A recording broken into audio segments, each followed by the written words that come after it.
bro. Look, right? I'm scrolling. You see, I searched up Greek gods. Or I was just scrolling to find another video. But, bro, first of all, this looks fire. The punishment of Medusa. I might watch this. Actually, let me see if I watch later. But, bro, I see this title. I got so intrigued, bro, just from watching Naruto, right? Japanese mythology, the essential, the story of Amaterasu, Susanoo, and Tsukuyomi, Izanagi, and Izanami. Like, bro, most of you niggas heard these words from Naruto, but you don't know about it for real. So let's learn it. At the beginning of everything, chaos took over the universe. Aha. It was then that, from a primordial mass, the gods created the sky and the earth. Okay. These divine spirits, noticing the world was empty, gave rise to two new deities. Their names were Izanagi and Izanami. Okay.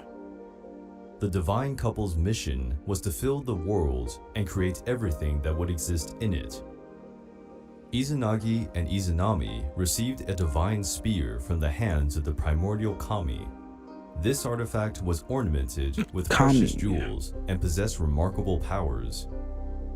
Making use of this instrument, they went to the celestial bridge, where they created the sacred island of Onogoro. The two gods worked under the utmost harmony and fell in love due to the proximity. The goddess Izanami invited her husband to consummate the union and generate a noble offspring. Izanagi accepted the invitation. But from this union, deformed creatures were born, given that the ritual of the union of the divine couple was distorted, because proposing was not the role of the female deity. The couple decided to unite again, but this time, Izanagi took the initiative and invited the goddess to conduct the ritual of the union. Izanagi and Izanami gave birth to a new generation of gods, and soon created the other islands of the Japanese archipelago. But a tragedy struck the divine couple.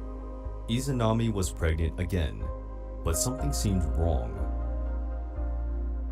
Izanami passed away, giving birth to Kagusuchi, the god of fire. She had to leave for Yomi, the world of the dead. This nigga let her ass did not accept such a fate and left to bring her back from the underworld. This was an impure place, consumed by corruption and filled with oni and corrupt creatures.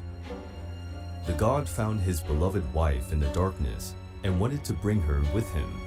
But when Izanagi pointed the light to Izanami, he was horrified. The goddess was in an advanced process of decomposition. Her divine purity had been destroyed by rot. Izanami had fed on the fruits of the underworld, and her bond with Yomi was unbreakable. Izanagi, horrified, repudiated Izanami. Furious, she ordered monsters to go after the god, and Izanagi ran away from the world of the dead. He blocked the exit of the underworld with a massive rock, holding Izanami forever in Yomi. Izanagi's visit to the world of the dead made him feel filthy, and he needed to be purified. The god began to take a ritualistic bath. During it, he gave birth to several deities and spiritual beings, like kami and yokai. The god's eyes burned with sadness, and between the tears of Izanagi's left eye, Amaterasu emerged, the brightest divinity that ever existed. See, hold on, bro. Y'all heard the word Amaterasu. If you ever watched Naruto, you know what I'm saying? You heard the Amaterasu before. From Itachi, my nigga. Just remember that. Just remember who really put y'all on, for real. God's eyes burned with sadness, and between the tears of Izanagi's left eye, Amaterasu emerged, the brightest divinity that ever existed. Her brightness illuminated everything around her. From the right eye of Izanagi, another remarkable deity emerged. His name was Tsukuyomi, who, although was not as bright as his sister, had a charming luminosity. Finally, dripping from Izanami's nose appeared the agitated and indomitable Susanoo, the See, creator bro? god, contemplating his last. They just put y'all on game, bro. Amaterasu, Tsukuyomi, and which one did they say? Susanoo? Niggas are the fucking children of Izanagi, bro. They really just put y'all on, And bro. between the tears of Izanagi's left So eye, remember those words next time you watch Amaterasu Naruto, you emerged, the scum. brightest divinity that ever existed. Her brightness illuminated everything around her. From the right eye of Izanagi, another remarkable deity emerged. His name was Tsukuyomi, who, although was not as bright as his sister, had a charming luminosity. Finally, dripping from Izanami's nose appeared the agitated and indomitable Susanoo, Susanoo. the creator god, contemplating his last three children, was proud, and he called them the Three Noble Children. Yeah, they are noble. They look noble, dog. Tsukuyomi and Amaterasu were quite close and were often seen together. During those moments, when looking at the sky, it was possible to see the sun and the moon shining together. There was no distinction between day and night. The glorious goddess Amaterasu was invited to a banquet by Ukemochi, the goddess of food. But Amaterasu could not attend. She asked his brother Tsukuyomi to represent her at the banquet. The lunar god encountered a table full of the most diverse foods. The goddess Ukemochi appeared from behind a rock with even more treats. Tsukuyomi wondered where these foods came from, given that, right after the goddess hid behind the rock with her empty tray, she quickly re-emerged on the other side with the tray full of food. Curious, the god decided to spy on what was happening behind the stone, and he was shocked. Ukemochi threw up the rice she was going to serve. From her ears, she grabbed vegetables and roots. Milk flowed from her nose, and unworthy holes also produced food. Tsukuyomi was disgusted and offended by that grotesque scene and proceeded to cut the food goddess with his sword.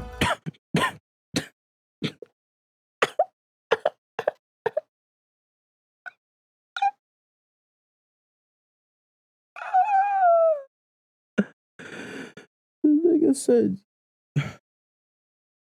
bitch, you disgust me. You gotta go. Holes also produced food.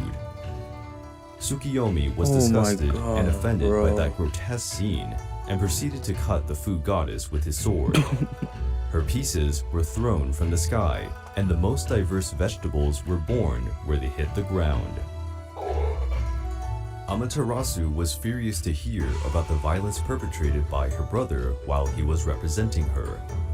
The goddess expelled her brother to the other side of the world. From this day on, they were hardly seen together in heaven. And so, where Tsukuyomi was, Amaterasu was not. It was now day and night. Okay. 10-4 Raja Raja. I'ma comprehend what you get. Izanagi considered that his Yo, bro. This is actually way more interesting. Yo, Egypt, bro. Do better, bro. Your shit was so boring. mission to fill the world was accomplished at last. But before leaving for the high plane of heaven, he gave his daughter Amaterasu a beautiful necklace filled with mystical jewels. From that moment on, she would reign over the heavens during the day and illuminate the whole world. Tsukuyomi would take over the night, and as a lunar deity, he would rule the night and the tides. The impetuous Susanoo received the domain of the seas. See, bro, that's for y'all astrology niggas, bro. The moon, bro, how y'all say the moon changes the tide or something like that. I don't remember fully. But the tide changes based off the moon. And that's how it affects our emotions because of the force is being switched by. Or something like that, bro. the tides, That's big over the night, Susanoo. day, and illuminates the whole Is that world. Susanoo? I don't. Tsukuyomi would take Oh, over the Tsukuyomi. night, and as a lunar deity, he would rule the night and the tides. The impetuous Susanoo received the domain of the seas and storms. The gods recognized how glorious the goddess Amaterasu was, acclaimed as the new lady of the heavenly plains. That face, bro. She stood above the other gods. But Susanoo was angered to see her sister named the most important deity. Unfazed by it, he started to foster several problems. He made rivers dry, and the green vegetation of the sacred mountains began to dry up and die. Izanagi noticed the chaos his son was creating, and asked why he was acting that way. Susanoo revealed how frustrated he was at not being given such an important role as his sister. Susanoo looks cool as He shit. declared that he no longer wanted to be in this world. He preferred to leave for the kingdom Nigga of got the my dead beard going on, and stay bro. beside Izanami, his mother. Izanagi was enraged to hear that his son preferred to live in the unclean underworld. The god expelled his son and told him to never return. Before leaving, Susanoo wanted to make one last visit to his sister. In her heavenly abode, Amaterasu noticed the sound of thunder and an impending storm. She knew that such a thing could only be his impetuous brother. He probably wanted to take her place. Amaterasu tied her hair in 2 large bunches and assumed her battle position. Yeah. Upon arriving, Susanoo was amazed by Amaterasu's imposing and powerful stance. Her sister questioned the reason for the visit, and Susanoo assured her that he had no bad intentions whatsoever.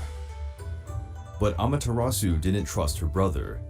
To prove that he spoke the truth and that his intentions were pure, Susanoo gave her his sword. The gods decided to creatively compete. Amaterasu broke Susanoo's sword into 3 pieces, and from these pieces, she created 3 female deities. Susanoo used Amaterasu's jewelry beads to create 5 male deities. The impetuous god cherished his victory against the great goddess, since he had created more deities. But the clever Amaterasu contested her brother's victory because he had created life from the goddess's jewels. Therefore, these 5 deities would be the sons of the luminous deity, and the 3 female deities born from Susanoo's sword would be the daughters of his brother. Therefore, she was the actual winner of the clash. Susanoo was outraged by her sister's interpretation and began to thrash the domains of the solar goddess. The stormy god did all sorts of mischief, destroying the sacred rice fields. Yo, how many ads are He y'all entered gonna his give sister's me, bro? palace and made a huge mess. But the worst was yet to Nigga, come. was that a turd? And made a huge Oh my god, bro. Niggas left turds all around the spot, bro. That's beef. That is beef, bro. mess. Word, But dude, the that's worst beef. was yet to come. In Amaterasu's domains, there was a building in which the sacred weavers wove the gods' clothes and cloaks. Susanoo wanted to scare the weavers. He opened a hole in the roof of the weaver's room and made one of Amaterasu's sacred ponies fall from the sky. The weavers felt so scared that one of them ended up having an accident and dying. Amaterasu, when she saw her fields destroyed, her palace emptied, and even worse, having lost one of her beloved weavers, was taken by a massive wave of sadness. The luminous goddess gave up her tasks, entered a cave, and blocked the entrance with a huge stone. Night took hold of the skies, and sunlight was no more. Both the heavenly plane and the land of men were taken by darkness, and the first winter began. The other gods saw the world wither around them. The vegetation was no longer healthy. The animals began to perish, and evil spirits were on the loose. The deities knew that something needed to be done to get Amaterasu out of her cave. They tried to convince her, but she had made up her mind. The wise god Omoikane realized they couldn't get her out by persuasion, but they could by cunning nonetheless. A sacred mirror was devised by the great celestial blacksmith, and a party was arranged in front of the cave's entrance where Amaterasu was hiding. They planted Sasaki, the sacred 500-branch tree, right in front of the cave exit and hung the beautiful mirror on it. From inside the cave, Amaterasu heard a cock crow. How could it be possible if the world was taken by darkness, she thought. Soon after, she heard drums. There seemed to be a party outside. The goddess was right. Several gods gathered and watched the goddess Ame no Uzume dance. The dancing goddess was attempting striptease, much to the gods' frenzy. They reacted with loud laughter. Amaterasu was captivated by curiosity and wondered how they could be so happy. She decided to open the entrance of the cave just a bit to spy what was happening. To her surprise, the gods had found a new goddess of light to worship. She looked so beautiful that Amaterasu decided to leave the cave to see her up close. When Amaterasu came out of her hiding, she brought the light back to the world. The darkness was pushed away, evil beings hid, and joy took over the world. The strong god, Ame no Tajikaro, pushed the stone back to its place, preventing the goddess from returning to the cave. At last, Amaterasu realized that the beautiful bright goddess was her own reflection. She took notice of how splendid and great she was. It wasn't right to deprive the world of her luminousness. The gods cherished the goddess's return, and the world was wrapped in joy. But these same gods didn't forget that Susanoo was the real culprit for that whole conundrum. As punishment, they cut off his beard and pulled out his nails. Finally, they threw him out of the god's house. Susanoo. I think we should.